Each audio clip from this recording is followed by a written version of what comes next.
What improved your quality of life so much, you wish you did it sooner? Stop working more than 40 hours a week. Yes, this. Not everyone is so conscientious as to enjoy dedicating their life to their job, and that's okay. Also, business owners too often don't understand why their employees aren't as dedicated to them. Well, it's because it's their business, not ours. The company doing better often has no benefit for the employees. In the good old days, you'd get a large bonus based on your performance and company performance and have a clear path for advancement. A job is not always a career. Don't treat it like one. You young kids will think this crazy, but I am glad to have gotten older. All those things that worried me when I was in my 20s just don't matter anymore. I'm 67 now and much happier. Totally agree. 53-year-old woman here. A hottie in my youth. The relief and freedom with not feeling like my worth is dependent on my looks is palpable. I stopped dyeing my hair during quarantine and now I have this wild silver streak in the front that I love. I think I'm going to grow it long again and fully rock the witch vibe. Why? 'Cause I'm old enough to no longer give a shit about other people's judgment.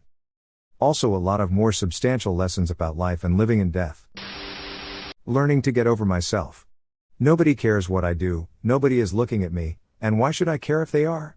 Nobody outside my circle has enough context to make accurate judgments about how I live, so why am I trying so hard to justify my decisions? As soon as I adopted that mindset, being alive got significantly less shitty.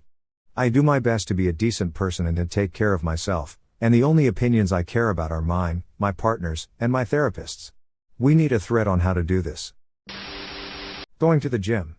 Used to be a miserable fat bastard, but after 3 months of going to the gym, I've lost about a stone and feel so much better. Now you're just a bastard? Lol, seriously, congrats.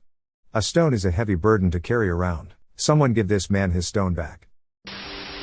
Setting my own boundaries after realizing that when I didn't, people set them for me. You are also not doing right by people by not setting them. Literally just had a conversation about this with my therapist yesterday. I spend so much time worrying about what might happen with my decisions that I end up not making any and letting everyone else make them for me. Shitty way to live. Permanently place my phone on Do Not Disturb, allow calls from contacts. This one change saved me from constant disruptive unwanted calls. Life is good on no ring lane. I did something similar. I turned off push notifications for pretty much every app. I did this too. Turned off all notifications for all apps. I only see messages, updates, whatever, if I intentionally go to that app to look for them. Absolute life changer. Took away stress I didn't even know I had. Breathing exercises. Focusing on really deep exhales. After about 10 minutes my whole outlook for the day changes. I went back to find this comment, I read this and thought I'd try it. I didn't think I'd even make it 10 minutes. A half hour later I felt almost high off oxygen. I'm writing to let you know that I feel much calmer now. Thanks for the breath of fresh air. Cutting out toxic friends.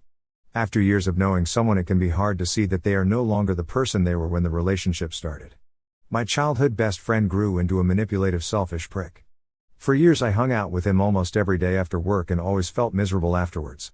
Everyone around me questioned why I still spent time with him. I always made excuses that seem ridiculous in hindsight. I should have cut ties 10 years ago. I am struggling with making this transition. One of my best friends growing up is honestly an immensely selfish person today. It pains me knowing that when I make this next change there is a real possibility that they will pretty much stop existing in my life. I know it has to happen because it would be best for me, but the fear of losing an old friend is crippling. The reality is they are already lost and I need to move on for my own well-being. Yoga. I'm an old guy, and discovered it at age 56 in 2005. By now I'm still not terribly proficient, but yoga has kept me limber. More importantly, it has been amazing for improving my peace of mind. Whenever somebody asks why I practice yoga, I reply, for peace of mind. An Indian friend of mine runs a restaurant, an incredibly stressful job. It was eating him alive until he started doing yoga. Thinking he'd gotten some yoga master from back home to teach him, I asked him how he learned. YouTube. It's great. You can find everything there. And hey, he's like a different guy now. Buying a good knife for cooking. I just got a whetstone and it's a game changer. Tomato season is glorious now. Getting my finances in order. It's life on easy mode now. Any advice on where to start or what to do? I'm not in debt, but I want to start planning for the future instead of worrying about it. Independent blankets for my wife and I in bed. Incredible how much better you sleep when there's no waking up with blankets pulled half off or using one that's too heavy or too light. I'd highly recommend for anyone that sleeps with a significant other. Edit, holy cow, this blew up. Thanks for the awards. We are setting up 2 twin beds head to head. He has nerve damage and twitches in the night. We also are opposites on the hot and cold scale. I think this will let us hold hands and talk but have our own micro environment. Buying a wardrobe of good quality, properly fitting clothing that I actually like. Agonizing over what to wear every morning because this doesn't fit properly. This one has a stain, I just wore that yesterday. I don't like how this sits on my body, would start my day off very badly. For me, the big thing was realizing that the size I buy doesn't matter. It's how it fits. I have some tops that are a size S. I have some tops that are an XL. Who the hell cares what size is on the label? Don't stick to one size because that's your size. If you like something, try on different sizes and find out which suits you best. I lost 100 pounds, I have about 100 more to go, but being so obese you can't find clothes at Walmart and nearly dying from non-essential organ failure at 25, gallbladder, really isn't a way to live. I literally couldn't run or get off the floor without grabbing something. I used to break or bend lawn chairs. Not fun. Embarrassing AF. Good for you. Keep it up. Hiking in the mountains. Nothing makes me feel more at peace and excited at the same time. I just got into backpacking recently. My first backpacking trip was in the Rockies, probably not the wisest decision, lol. It was intense, exhausting, beautiful, and peaceful. I cannot wait to go back. Flossing. I never saw the dentist as a kid, and no one really pushed me to or cared about my dental health. As an older Redditor who had poor dental hygiene growing up, keep it at. Getting old sucks as it is, but it's even worse when you have a problem that could have been avoided. Bought a cart that carries my groceries from the car to my apartment. No more trying to carry 5 bags in each hand. I read this as if the cart is automated and takes them by itself, but I don't think it's what you meant. If it is, then where do I buy one? Boston Dynamics type of cart.